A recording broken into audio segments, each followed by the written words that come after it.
నమస్తే JK news కి స్వాగతం. రైతు భరోసా రెండో విడత గతంలో ఫస్ట్ విడత ఇచ్చాం.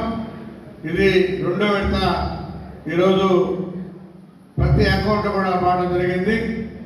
అందులో భాగంగానే ఈరోజు మనం ఇక్కడ ఈ కార్యక్రమాన్ని జరుపుకున్నామని చెప్పని కూడా తెలియజేస్తూ, తల్లికి గతంలో ప్రతి కుటుంబానికి కూడా తల్లికి వందనం.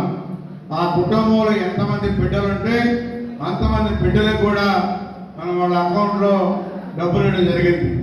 ఎందుకంటే చదువు భారాన్ని తగ్గించడానికి మంచి బాగా చదువుకోవాలి, డిగ్రీ వరకు అని చెప్పనేసి డిగ్రీ వరకు కూడా గతంలో ప్రభుత్వం వాళ్ళ ఖాతాలో డబ్బులు జమ చేయడం జరిగింది. అదేవిధంగా సామాజిక భద్రత పెన్షన్ 3,000 రూపాయలు ఉంటే ఈరోజు మనం 4,000 రూపాయలు ఇస్తా ఉన్నాం.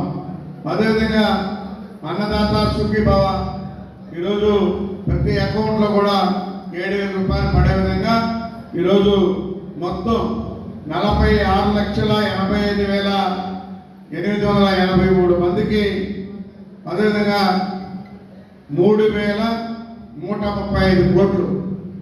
గతంలో 3,000 చిల్లర, ఇదొక 3,000 చిల్లర, 6,000 కోట్ల రూపాయలు వాళ్ళ ఖాతాల్లో రైతులకి జమ చేయడం జరిగింది. అదేవిధంగా మన వెంకటగిరి నియోజకవర్గంలో 30,30,990 మందికి 20,60,00,000 రూపాయలు మన వెంకటగిరి నియోజకవర్గాన్ని కూడా ఇవ్వడం జరిగిందని చెప్పని కూడా తెలియజేస్తా ఉన్నాం.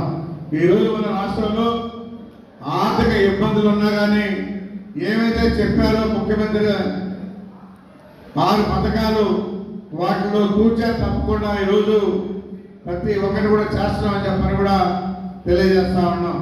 కాబట్టి మంత్రులు కూడా గమనించాల్సింది ఒకటి, గత ప్రభుత్వం పరిపాలన ఏ విధంగా ఉన్నది, 1924 దాకా ఏమి ఇవ్వకుండా అభివృద్ధి కార్యక్రమాలు చేయకుండా అప్పులు చేసిపోయారు. ఈరోజు అన్ని కార్యక్రమాలు చేస్తూ అభివృద్ధి చేసుకుంటూ సంక్షేమ పథకాలు ఏమైతే చెప్పామో అవన్నీ కూడా ఈరోజు మన ముఖ్యమంత్రి చంద్రబాబు నాయుడు గారు ప్రతి ఒక్కటి చేస్తా ఉన్నారు.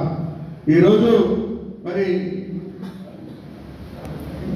కూడా ఇదే ప్రోగ్రాంలో కమలాపురంలో పాల్గొన్నారు. ఎందుకంటే పుట్టపర్తికి వెళ్ళి పుట్టపర్తి నుంచి ఈరోజు ఈ కార్యక్రమంలో కూడా పాల్గొనడం జరిగింది. ఏమైతే చెప్పామో ఖచ్చితంగా రైతు అకౌంట్లో ప్రతి సంవత్సరం 20,000 రూపాయలు వేస్తామని చెప్పడం జరిగింది. అందులో భాగంగా ఈరోజు రెండో విడత వేసాం. మూడో విడత కూడా 6,000 రూపాయలు, అది కూడా త్వరలోనే ఇవ్వబోతానని చెప్పి కూడా తెలియజేస్తా ఉన్నాం. ఎందుకంటే రైతులు ఇప్పుడు పైరు పెట్టుకునే సీజన్ ఇది.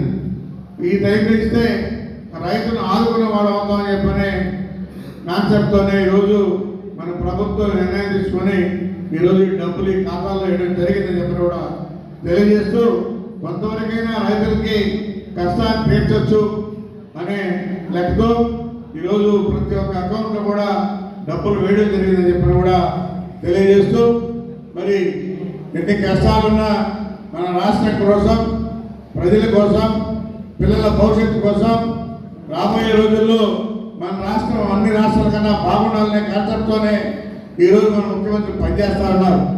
20-40 ఏళ్ళకి మన రాష్ట్రంలో పేదరికం లేనటువంటి రాష్ట్రంగా చేయాలన్నది మన ముఖ్యమంత్రి ముఖ్య ఉద్దేశం అని కూడా తెలియజేస్తూ ఉంటాం. ప్రతి మీటింగ్లో చెప్తా ఉంటారు, రాబోయే రోజుల్లో పేదరికం లేకుండా చేయాలన్నది మన ముఖ్య ఉద్దేశం అని చెప్పని కూడా చెప్తా ఉంటారు.